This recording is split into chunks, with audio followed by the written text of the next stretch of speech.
ಇನ್ನು ರಾಜ್ಯದಲ್ಲಿ 73.45% ವಿದ್ಯಾರ್ಥಿಗಳು ಪಿಯುಸಿ ಪರೀಕ್ಷೆಯಲ್ಲಿ ಪಾಸ್ ಆಗಿದ್ದಾರೆ. 13 ಸರ್ಕಾರಿ ಪದವಿ ಪೂರ್ವ ಕಾಲೇಜಿನಲ್ಲಿ 100% ಫಲಿತಾಂಶ ಬಂದಿದೆ. 134 ಶಾಲೆಗಳಲ್ಲಿ ಒಟ್ಟು 100% ಫಲಿತಾಂಶ ಬಂದಿದೆ. ರಾಜ್ಯದಲ್ಲಿ 123 ಕಾಲೇಜುಗಳಲ್ಲಿ ಶೂನ್ಯ ಫಲಿತಾಂಶ ದಾಖಲಾಗಿದೆ. 8 ಸರ್ಕಾರಿ ಪದವಿ ಪೂರ್ವ ಕಾಲೇಜಿನಲ್ಲೂ ಕೂಡ ಶೂನ್ಯ ರಿಸಲ್ಟ್ ಬಂದಿದೆ. 20 ಅನುದಾನಿತ ಪದವಿ ಪೂರ್ವ ಕಾಲೇಜಿನಲ್ಲಿ ಶೂನ್ಯ ಫಲಿತಾಂಶ ಬಂದಿದೆ. ಅದರ ಜೊತೆಗೆ 90 ಅನುದಾನ ರಹಿತ ಪದವಿ ಪೂರ್ವ ಕಾಲೇಜಿನಲ್ಲಿ ಶೂನ್ಯ ಫಲಿತಾಂಶ ಬಂದಿರೋದು. 5 ವಸತಿ ಶಾಲಾ ಪದವಿ ಪೂರ್ವ ಕಾಲೇಜುಗಳಲ್ಲೂ ಕೂಡ ಶೂನ್ಯ ಫಲಿತಾಂಶ ದಾಖಲಾಗಿದೆ. ಸರ್ಕಾರಿ ಕಾಲೇಜುಗಳಲ್ಲಿ 57.11% ಅತಿ ಕಡಿಮೆ ಫಲಿತಾಂಶ ದಾಖಲಾಗಿರೋದು.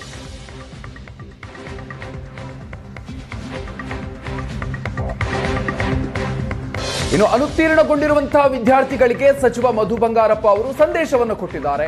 ಪಾಸ್ ಆಗಿರೋರು ಲಿಸ್ಟ್ ಮಾತ್ರ ಹಾಕಿದ್ದೀವಿ, ಅನುತ್ತೀರ್ಣಗೊಂಡವರಿಗೆ ಇನ್ನೂ ಕೂಡ 2 ಅವಕಾಶ ಇದೆ ಅಂತ ಹೇಳಿದ್ದಾರೆ. ಏಪ್ರಿಲ್ 23ರಿಂದ ಮೇ 8ರವರೆಗೆ 2ನೇ ಸುತ್ತಿನ ಮರುಪರೀಕ್ಷೆ ಆರಂಭ ಆಗುತ್ತೆ. 3ನೇ ಮರುಪರೀಕ್ಷೆ ಜೂನ್ 9ರಿಂದ ಜೂನ್ 21ರವರೆಗೆ ನಡೆಯುತ್ತೆ. ಈಗಾಗಲೇ 2 ಹಾಗೂ 3ನೇ ಎಕ್ಸಾಮ್ ದಿನಾಂಕವನ್ನ ಪ್ರಕಟ ಮಾಡಿದ್ದೀವಿ. ಮಕ್ಕಳ ಓದಿಗೆ ಅನುಕೂಲ ಆಗಲಿ ಅಂತ ಈಗಲೇ ದಿನಾಂಕವನ್ನ ಪ್ರಕಟ ಮಾಡಿದ್ದೀವಿ ಅಂತ ತಿಳಿಸಿದ್ದಾರೆ. ಮರು ಪರೀಕ್ಷೆಗಳಿಗೆ ಯಾವುದೇ ರೀತಿಯಾಗಿರುವಂತಹ ಶುಲ್ಕ ಇರೋದಿಲ್ಲ. ಮಕ್ಕಳಿಗೆ ಆರ್ಥಿಕ ಹೊರೆ ತಗ್ಗಿಸೋದಕ್ಕೆ ಶುಲ್ಕವನ್ನ ತೆಗೆದುಕೊಳ್ಳೋದಿಲ್ಲ ಅಂತ ಹೇಳಿದ್ದಾರೆ. ಸ್ಟೂಡೆಂಟ್ಸ್ ಎಕ್ಸಾಮ್ ತಗೊಂಡಿದ್ದಾರೆ, ಪಾಸ್ ಆಗಿರೋದು ಮಾತ್ರ ಕೊಟ್ಟಿರೋದು.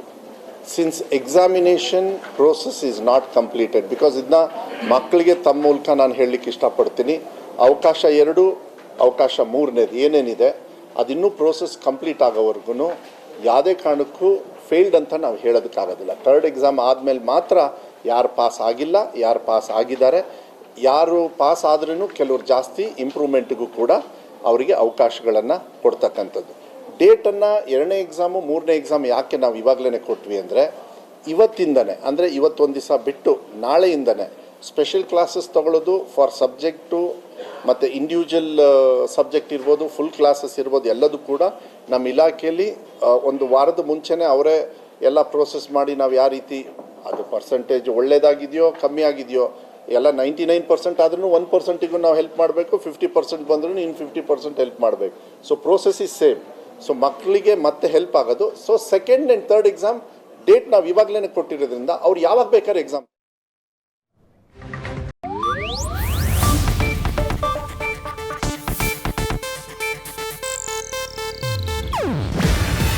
ಇದು ಏಷ್ಯಾನೆಟ್ ನ್ಯೂಸ್ ನೆಟ್ವರ್ಕ್ ಪ್ರಸ್ತುತಿ. ನೀವು ನೋಡ್ತಿದ್ದೀರಾ ಏಷ್ಯಾನೆಟ್ ಸುವರ್ಣ ನ್ಯೂಸ್.